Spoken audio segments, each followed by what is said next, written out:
E o texto sagrado que nós lemos relata algumas horas antes de Jesus ser traído e de ser crucificado.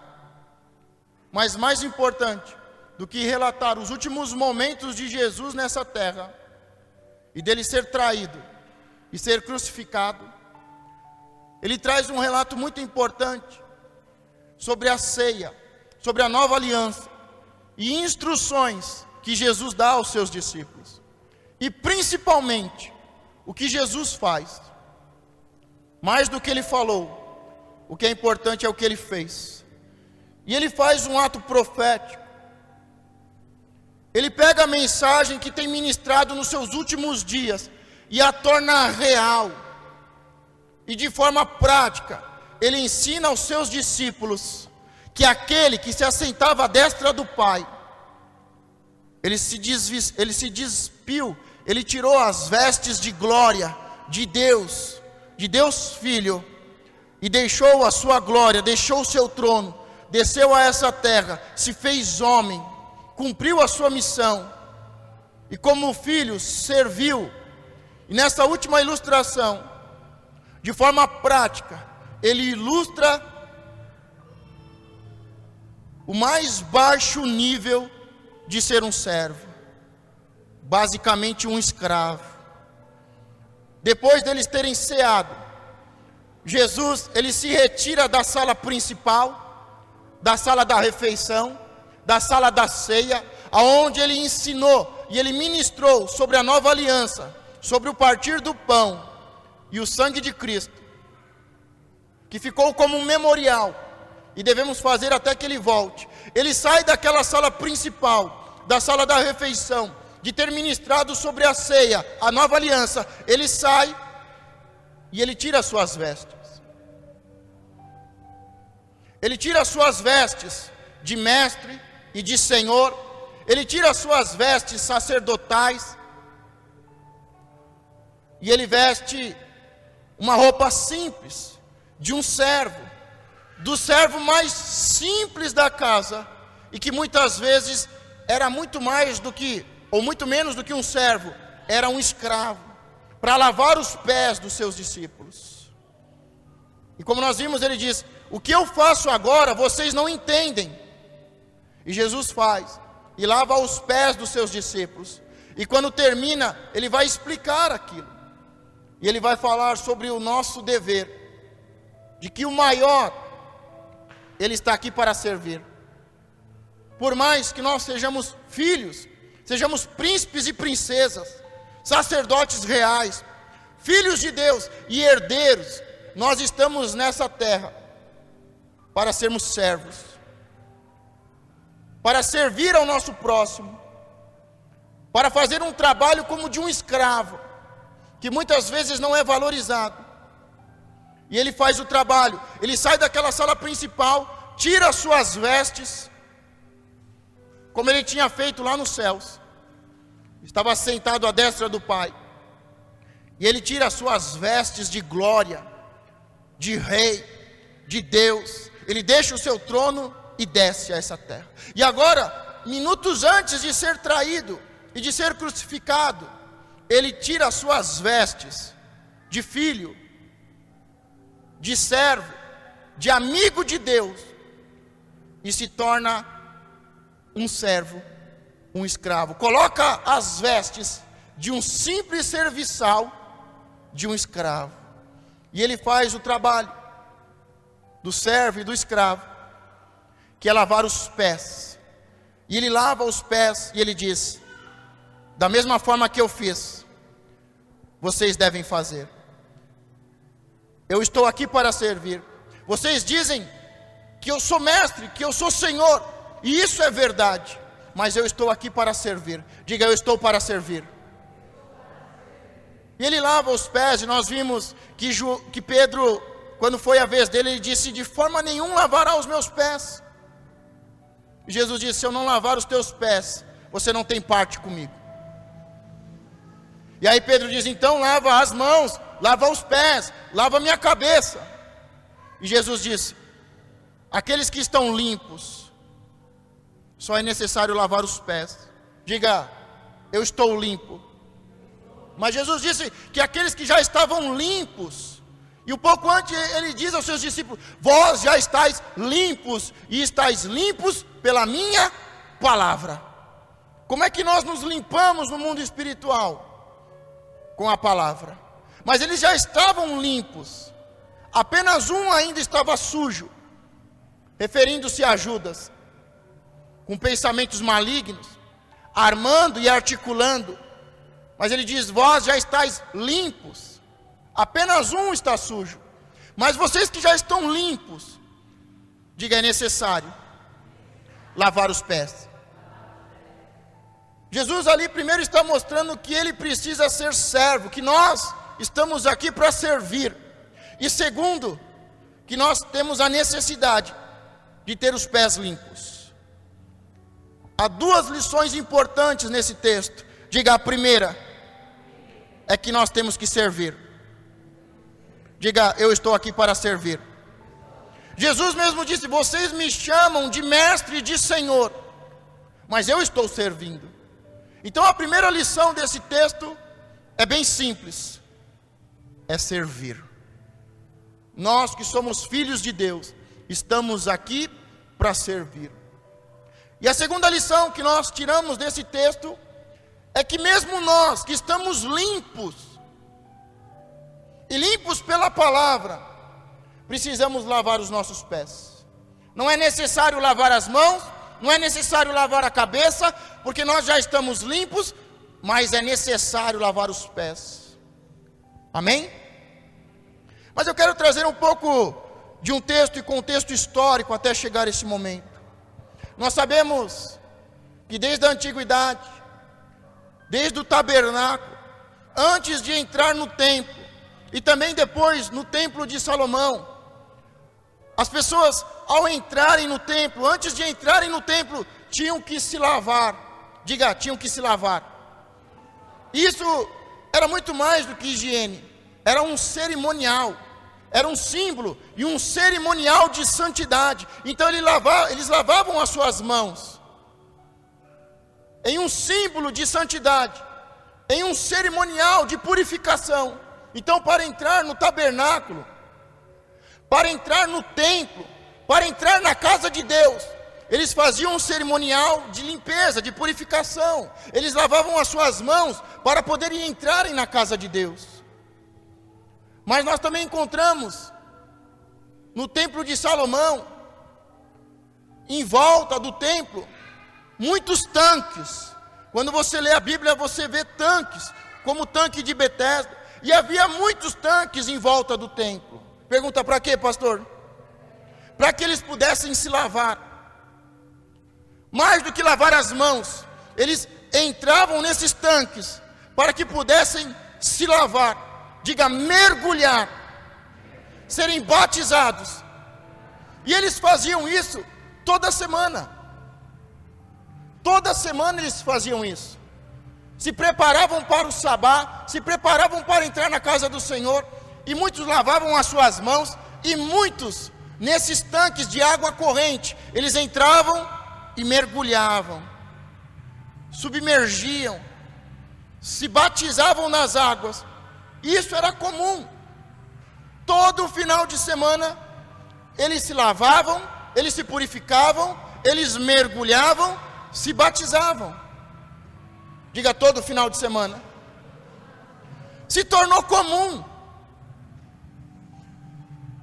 Chegou ao ponto de muitos homens levarem utensílios da sua casa para passar por esses tanques, para que esses objetos também fossem purificados. Levava-se cadeira, mesa, camas, para mergulhar nesses tanques com o propósito deles serem santificados, de serem puros. Por isso, esse processo, esse símbolo e esse cerimonial é de muito tempo atrás, desde o tabernáculo, desde o templo de Salomão, e faz parte da cultura. Se lavar, se purificar, lavar as suas mãos e mergulhar nos tanques para se purificar. Mas isso começa a se tornar comum. a igreja, o povo de Deus, começa a se corromper e fazer as coisas de qualquer jeito. Mas no final de semana está lá, lava as suas mãos, mergulha nos tanques, levam muitos objetos e de forma religiosa vão levando a sua vida. Mas surge uma comunidade, diga uma comunidade, e eles são chamados de essênios, ou também há muitos nomes para eles. O mais conhecido é o povo essênios, ou o povo do Mar Morto. Ficou muito conhecido quando se achou os pergaminhos do Mar Morto. Este povo, eles já viam muitos anos antes de Cristo. Eles moravam ali próximo do Mar Morto. E eles foram morar lá por quê? Porque eles não acreditavam mais no sistema religioso. Eles olham para o sistema religioso. Eles olharam para o tabernáculo. E olhavam agora para o templo de Salomão. E eles veem aquela construção, a casa de Deus, uma das 7 maravilhas do mundo. E todos os judeus e povos subiram àquele lugar, e de forma religiosa, hipócrita, como os pagãos, eles lavam as suas mãos, entram nos tanques, se purificam e fazem um culto religioso, e voltam para suas casas e continuam cometendo os seus pecados.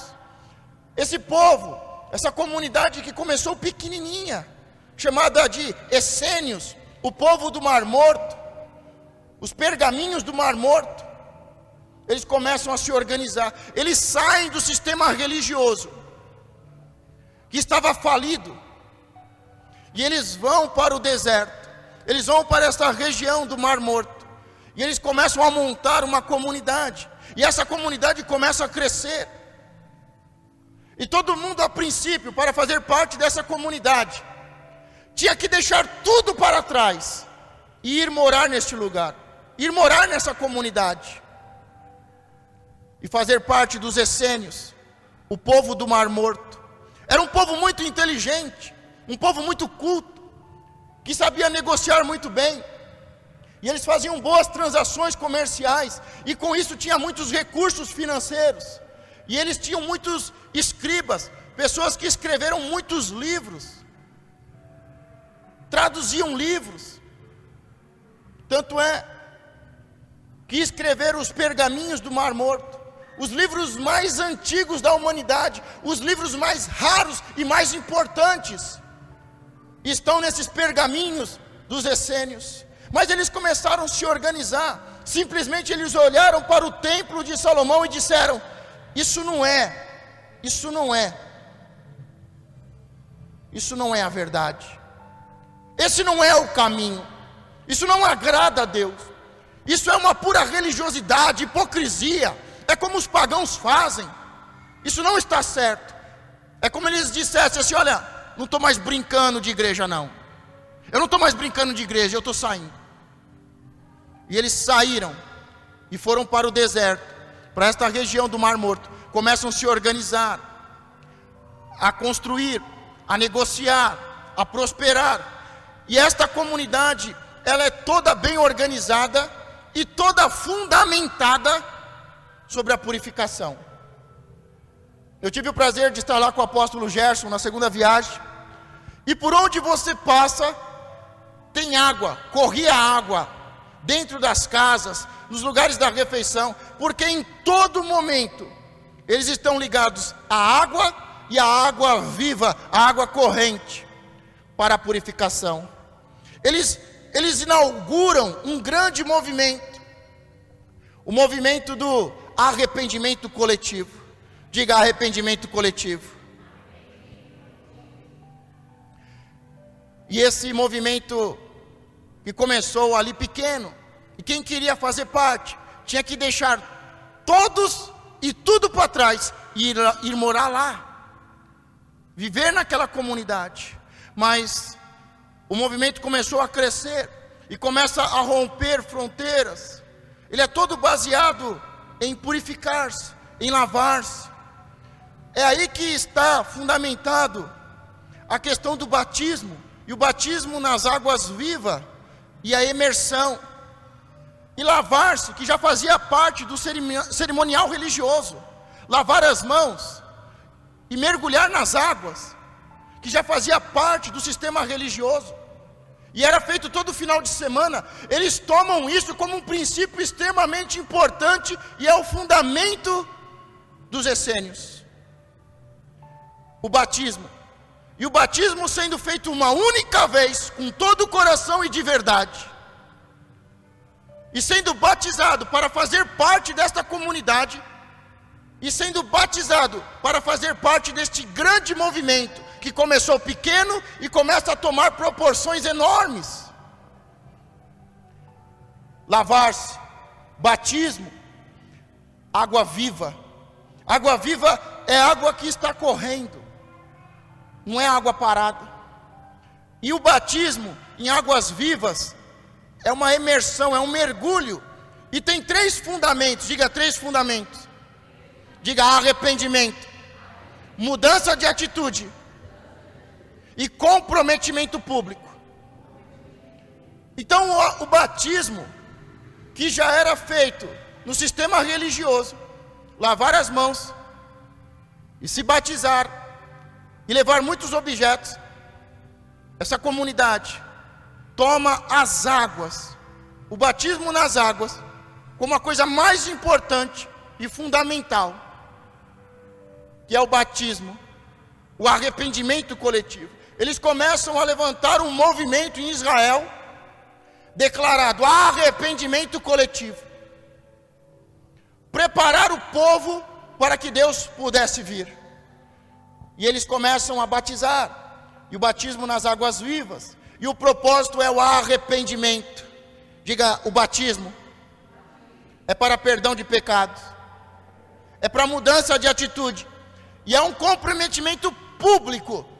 Eu vou mergulhar, eu vou ser batizado, eu vou me batizar. É um comprometimento público de que eu faço parte deste mover, que começou pequeno e toma proporções enormes de arrependimento. Pode-se resumir toda essa ideia dos essênios, o povo do Mar Morto, pode-se resumir da seguinte forma: andar no caminho de Deus. Diga verdadeiramente, andar nos caminhos de Deus. Eles usam um texto de referência para tudo isso. Ezequiel 36, do 25 ao 27. Então aspergirei água pura sobre vós, e ficareis purificado de todas as vossas imundícias, e de todos os vossos ídolos vos purificarei, e dar-vos-ei um coração novo, e porei dentro de vós um espírito novo, e tirarei da vossa carne o coração de pedra, e vos darei um coração de carne, e porei dentro de vós o meu espírito, e farei que andeis nos meus estatutos, e guardeis os meus juízos, e os observareis. Esse é o texto base para esse pequeno povo que começa a crescer, baseado na água viva, no batismo por imersão, arrependimento, mudança de atitude e comprometimento público, que podemos resumir com a seguinte frase: andar no caminho de Deus. Esse texto de Ezequiel era o texto base, porque fala de aspergir água, de ser purificado, de ter os pecados perdoados, de mudança de atitude, de obedecer a Deus, e um comprometimento público. Esse é o texto base, Ezequiel 36, do 25 ao 27. Mas este movimento, ele começa a crescer. Ele cresce tanto que até as autoridades começam a olhar. E no meio dessa comunidade, ou influenciado por essa comunidade, surge um homem muito importante. Pergunta: quem é, pastor? João Batista, a voz que clama no deserto, que prepara o caminho, o último mártir antes de Cristo. João Batista, ele nasce dessa comunidade, ele é influenciado por essa comunidade, ele é filho do sumo sacerdote, ele poderia estar dentro do templo de Salomão, mas ele está no deserto. porque ele está para servir.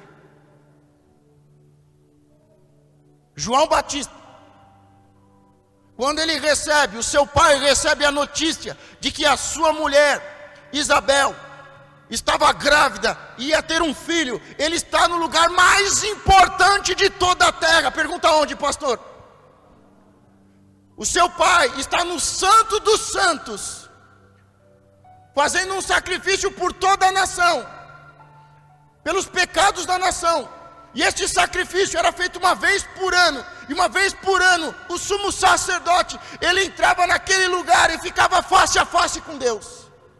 E o seu pai está face a face com Deus e recebe uma mensagem de Deus, que a sua esposa, que já era de idade e que era estéril, teria um filho, e o nome dele seria João. Seria a voz que clama no deserto e que aplana o caminho e prepara o povo para seguir a Cristo. Então João Batista, ele nasce, ou ele é influenciado por este grande mover, que agora sai dos seus limites ali do Mar Morto, e começa a tomar proporções e territórios, começa a invadir outros territórios, as cidades, e agora eles não têm mais a necessidade de largar a sua vida, de largar todos e tudo para trás e ir morar ali no Mar Morto. Mas eles começam a fazer parte desse mover, por intermédio do batismo único, diga único,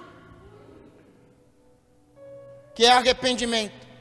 É um batismo que perdoa pecados, é um batismo que tem o comprometimento público de mudança de atitude e seguir os caminhos de Deus. A pessoa é batizada, mas ela não precisa morar agora ali no Mar Morto. Ela vai voltar para a sua casa, mas nunca mais ela vai viver como vivia antes. Diga transformação. Uma nova criatura. O velho homem morre e nasce um novo homem. E João Batista nasce nesse meio. João Batista é influenciado por esse mover. João Batista, ele não está morando ali mais, mas ele está ali no Rio Jordão. E há muitas pessoas no Rio Jordão. Não é o único, João Batista não é o único que está batizando. Há um grande mover, preparando o povo para Deus. Mas João Batista é um desses. E podemos dizer que ele é a autoridade maior deste mover, levantado por Deus, para preparar o povo, para ser a voz deste mover, para ser a voz de Deus que clama no deserto. E João Batista está batizando e preparando o povo, do Mar Morto para o mundo todo. A princípio era só ali, no Mar Morto, mas eles se estabeleceram, e os limites foram vencidos. E a ideia depois, que era simplesmente ali, e todos tinham que morar ali, se expande, e começa a tomar proporções enormes. Do Mar Morto, para todo Israel e todo mundo. Essa era a ideia dos essênios do Mar Morto, o povo do Mar Morto. Dos pergaminhos, tão conhecido e tão famoso hoje, os pergaminhos do Mar Morto, do povo essênios. Do Mar Morto para todo mundo. João Batista, que batiza nas águas, levanta Jesus Cristo de Nazaré. Jesus, sendo batizado, está fazendo uma confissão pública. Jesus precisava ser batizado? Jesus precisava ser perdoado dos seus pecados? Jesus precisava ter mudança de vida?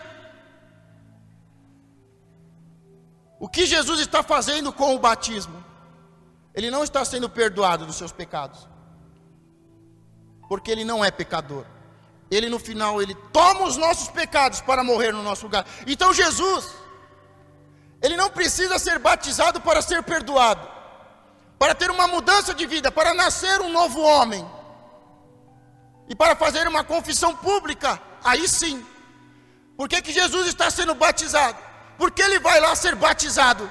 Porque ele está fazendo uma confissão pública, dizendo: este é o grande mover, este é o mover que Deus está levantando. E o que resume este mover? Diga: arrependei-vos. Arrependei-vos. Mudança de vida. Morrer o velho homem e nascer um novo homem. uma confissão pública. Então Jesus, no seu batismo, podemos resumir e simplificar dizendo, ele está fazendo uma confissão pública em toda Israel e para todos os povos: eu faço parte deste mover.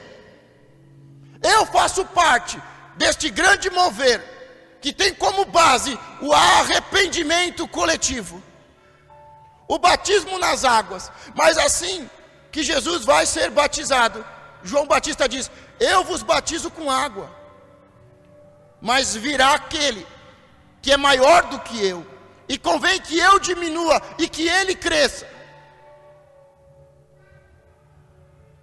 Eu não sou digno de desatar as sandálias do seu pé, e ele vos batizará com fogo e com o Espírito Santo. Quando Jesus Cristo ele é batizado, ele está fazendo uma confissão pública: eu faço parte desse grupo, eu faço parte deste mover. Este mover é de Deus, do nosso Pai.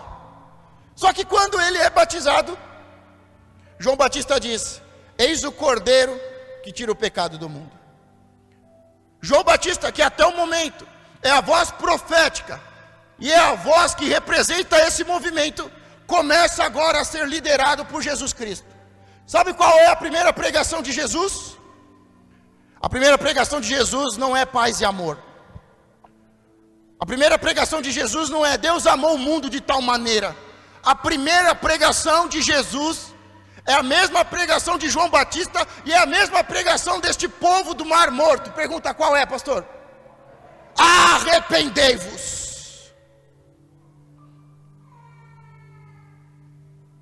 É o mesmo fundamento, é a mesma base, é a mesma ideia, é os mesmos textos bíblicos, é o mesmo chamado, o arrependimento coletivo. Quantos estão entendendo? Eu faço parte deste grande mover de santidade. Os primeiros discípulos os primeiros discursos eram: arrependei-vos. Os discípulos de Jesus batizavam. Jesus Cristo foi batizar, vai batizar com fogo e com o Espírito. Diga: é um grande mover. Eu acho muito interessante. Esses dias atrás eu trouxe uma mensagem sobre os fariseus, sobre Nicodemos. Quem lembra dessa mensagem? Eu acredito que essa mensagem colocou muita religiosidade por terra e muito julgamento hipócrita por terra, quando falamos sobre os fariseus. E aqui nós estamos falando sobre este povo do Mar Morto. Sabe, eles ficaram conhecidos como, diga, o caminho.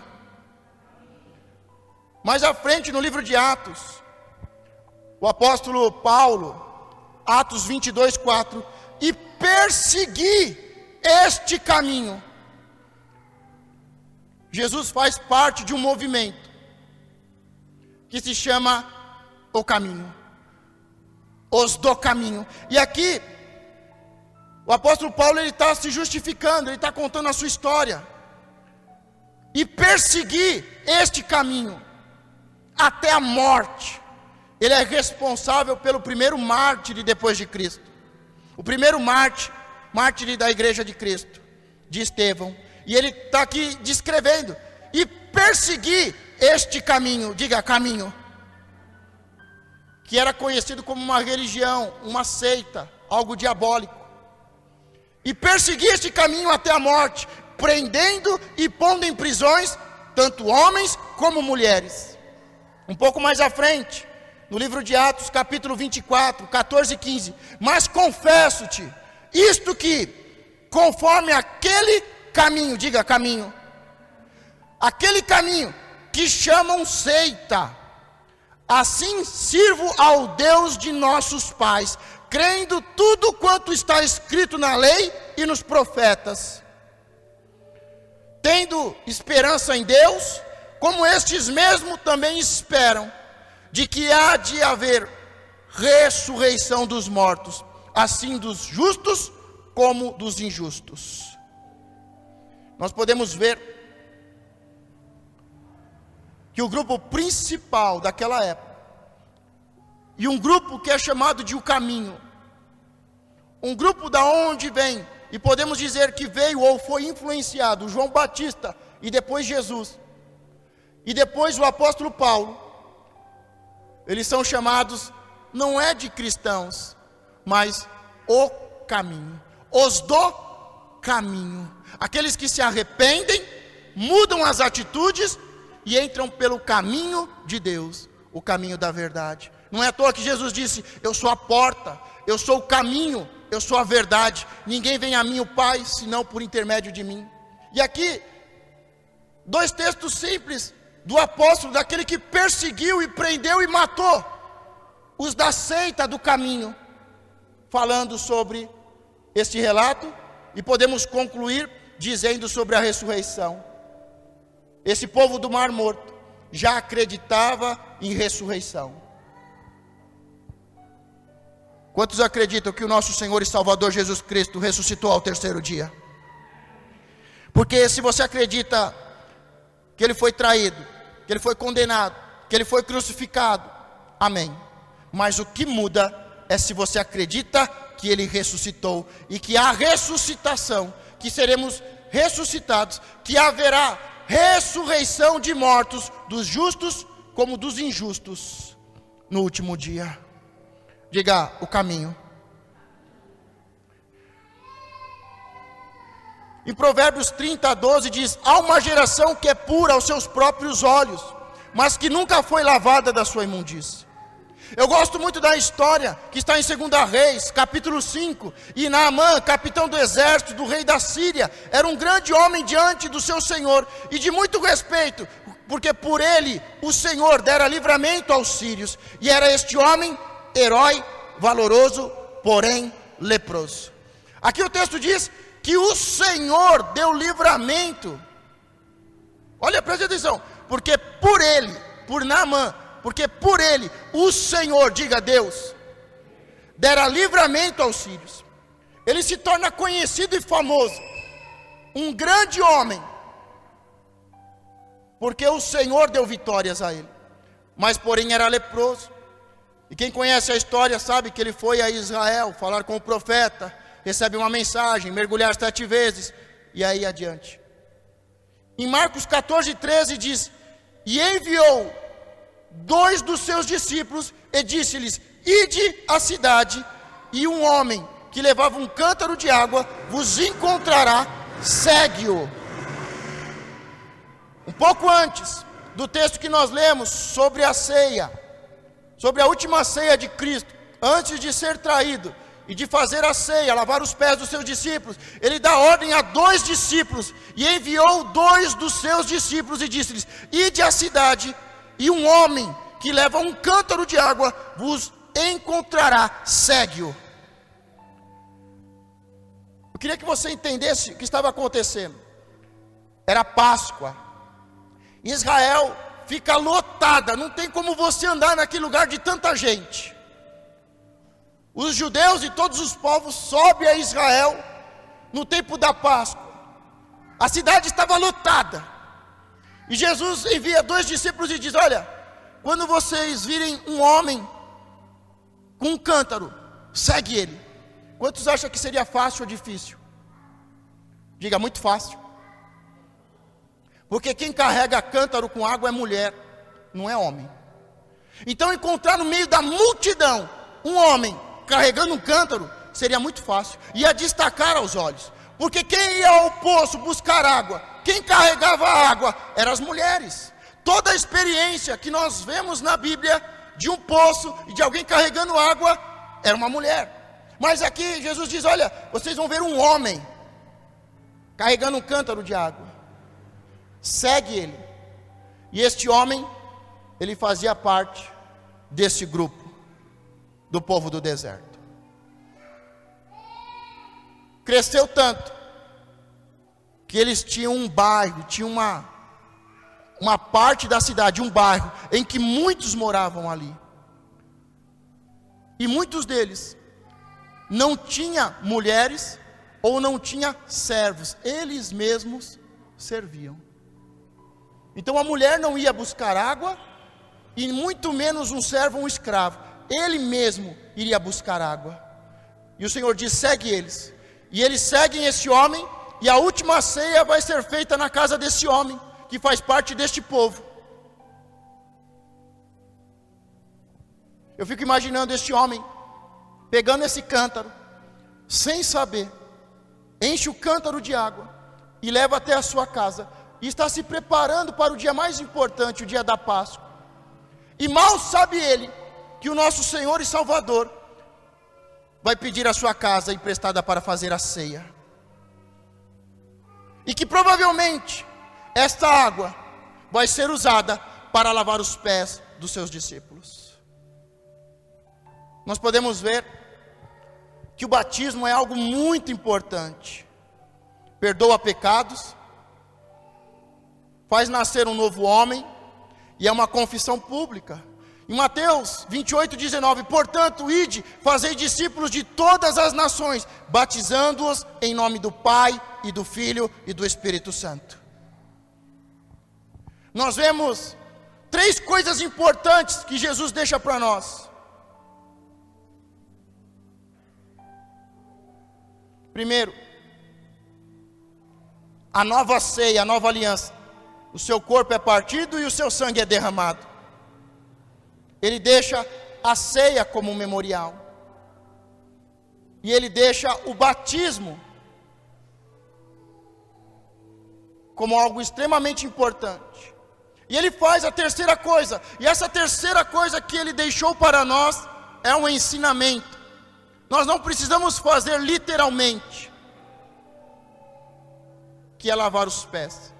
Tem muitas igrejas que toda ceia os irmãos lavam os pés um dos outros. E eu pergunto: por que vocês lavam os pés um dos outros? Ah, é porque geralmente eu escolho a pessoa que eu não gosto, para pedir perdão para ela. Jesus mandou nós cearmos e fazermos discípulos, os batizando em água. Eu tenho que participar da ceia de Cristo. Eu tenho que ser batizado, eu tenho que participar da ceia de Cristo, e eu tenho que fazer discípulo. São as 3 coisas. Mas a quarta, ele deixou como ensinamento, como um memorial, como um ato profético, como uma ilustração de servir ao outro. Diga: ser batizado, participar da sua ceia e fazer discípulos, batizando em nome do Senhor.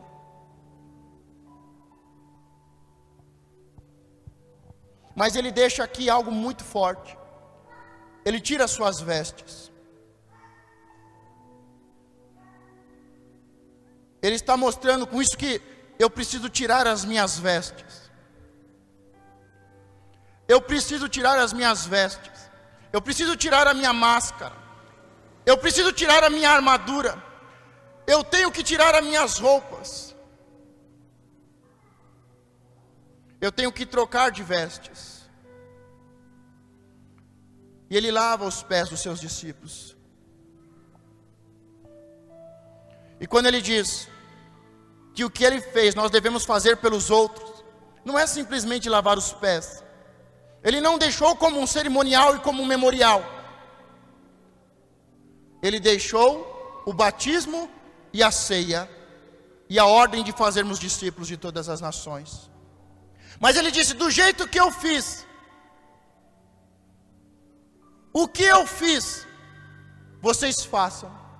Não é como eu fiz. E aquilo ali representa servir. Servir. Agora, se nós estamos limpos e não precisamos nos lavar, mas precisamos limpar os nossos pés, pergunta: o meu pé está sujo do que, pastor? De pó. De pó, que representa a morte, que representa o homem natural, que representa a morte. Os meus pés estão sujos de pó. Jesus disse: se você entrar em uma cidade e te receberem, fica ali e ministre a palavra. Se não te receberem, bata o pó da sua roupa, das suas sandálias, e vá embora. O pó representa as coisas desse mundo, representa as coisas humanas, representa o homem, representa a morte, voltar para o pó. E os pés representam a mente. Deus disse a Moisés: tire as sandálias dos seus pés. Pergunta: por quê, pastor? Porque as sandálias eram egípcias. A mente era humana, era cheia de filosofia, e era uma mente pagã.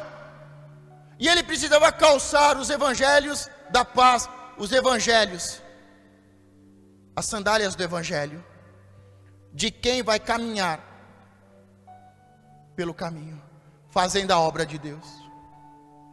Depois, mais à frente, a mesma coisa acontece com Josué: tire as suas sandálias.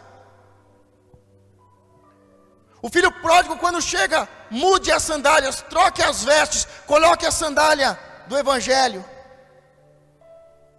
Diga: lavar os pés significa mudança de mente. É deixar de ser humano, vaidoso que vai à morte, mas se tornar servo. Os últimos meses, os últimos ensinamentos de Jesus são todos sobre temperamento, sobre vaidade, sobre honra. Deixar de competir, deixar de buscar as coisas próprias, ser como uma criança, ser simples, ser humilde, ser servo, ao ponto de ser um escravo. Deixar a vaidade, se esvaziar, trocar as suas vestes, se prostrar e servir. Aquele trabalho de lavar os pés era comum naquela região e naquela época. Todo mundo, quando chegava de uma viagem, entrava em uma casa, o servo menor, o escravo da casa, ia lavar os pés daquele que chegava, seja do seu senhor, de um visitante. A grande questão não era lavar os pés, mas era quem estava lavando os pés. A grande questão não é lavar os pés dos irmãos, mas a grande questão é quem está lavando os pés dos irmãos. Os humildes, os servos, os obedientes, os que fazem parte do caminho. Em Atos 2:38, e disse-lhes Pedro: arrependei-vos, e cada um de vós seja batizado em nome de Jesus Cristo, para perdão dos pecados, e recebeis o dom do Espírito Santo. O batismo, diga, perdoa pecados e capacita. O batismo nas águas é muito importante. Ele perdoa pecados e capacita para fazer a obra. Mas aqui Jesus, ele diz: lavar as mãos, até Pilatos lavou as mãos diante de mim. Ele era um bom governante. Ele estava buscando julgar a Cristo, a Jesus Cristo, da forma correta. Ele disse: eu não vejo nenhum pecado nesse homem. Ele é um bom governante. Ele está levando a sério aquele julgamento, e ele diz: não tem motivos para condenar esse homem à morte. Mas até Pilatos lavou as suas mãos. E tem muitas pessoas que dizem, muitas pessoas boas, que dizem: eu lavo as minhas mãos, eu não tenho nada a ver com isso. Eu não faço nem parte desse povo. Eu nem tinha que saber sobre isso, nem tinha que estar julgando. Eu lavo as minhas mãos. É uma pessoa boa, é uma autoridade, é um governador, mas lava as suas mãos. Está com as mãos limpas. Muitos lavam a sua cabeça para receber a unção.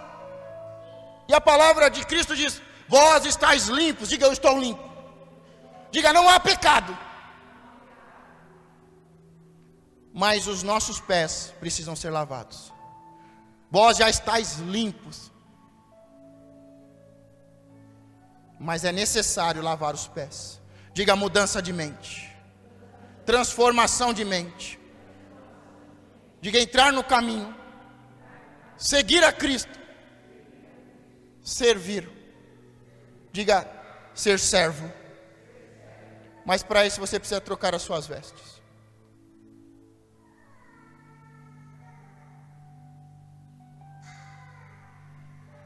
O Senhor deixou um exemplo. Não é uma obrigação como o batismo que nós temos que fazer. E aqui não quero entrar sobre o mérito do batismo.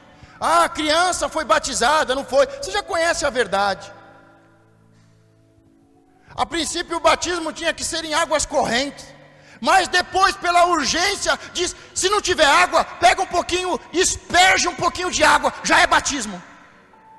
Tendo água, e tendo água corrente, ou não tendo água corrente, tendo muita água, ou pouca água, mergulhando, ou sendo derramado, ou simplesmente aspergindo, diga, é batismo. Agora o batismo ele é feito com consciência, é uma decisão pessoal e pública diante de todos. Eu coloquei um vídeo hoje, na minha página no Facebook, falando um pouquinho mais sobre o batismo, e a base dele é humildade. E você pode acessar e entrar no YouTube e procurar lá, Batismo Pastor Marcos. Você vai ter acesso a essa mensagem. Mas aqui no propósito não é falar sobre o batismo. O que é batismo, o que não é batismo. Se é válido, se não é válido. Porque isso tudo você já tem informação. Mas é dizer para você que você já foi batizado. Que você participa da ceia de Cristo. Mas será que os nossos pés estão limpos? Porque os discípulos tinham acabado de ceiar. Eles tinham acabado de comer o pão que tinha sido partido e o sangue que tinha sido derramado. Eles tinham acabado de participar da primeira ceia que inaugurava um novo tempo, que os preparava para um novo tempo. A última Páscoa que os levava à primeira ceia. Então eles comiam e bebiam, eles foram batizados, eles mesmos diziam arrependei-vos, eles eram batizados, eles pregavam um arrependimento, eles comiam e bebiam com o Senhor, eles participaram da última Páscoa e foram instruídos para partir dali, esperar o reino chegar e começar a fazer a ceia, esperar a ressurreição para fazer a ceia, o pão partido e o sangue derramado. Eles já estavam limpos pela palavra, mas os pés, diga os pés, ainda não estavam limpos.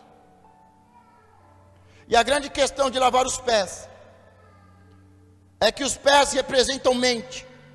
Os pés representam por onde nós andamos, por onde a nossa mente anda, para onde a nossa mente nos leva. Diga, os meus pés representam o meu caminho, a minha mentalidade, os meus pensamentos. Porque antes de nós irmos com os pés, nós vamos com a mente. Então os pés representam a mente, representam o caminho que eu estou. Os pés estavam sujos, os pés precisavam ser lavados. E mais importante, de ter os pés lavados e ter uma mente renovada e se tornar servo, era quem estava lavando, era quem estava dando o exemplo. Diga, Jesus deixou o exemplo. Diga, eu sou servo. Diga, eu estou aqui para servir. Diga, eu faço parte dos caminhos.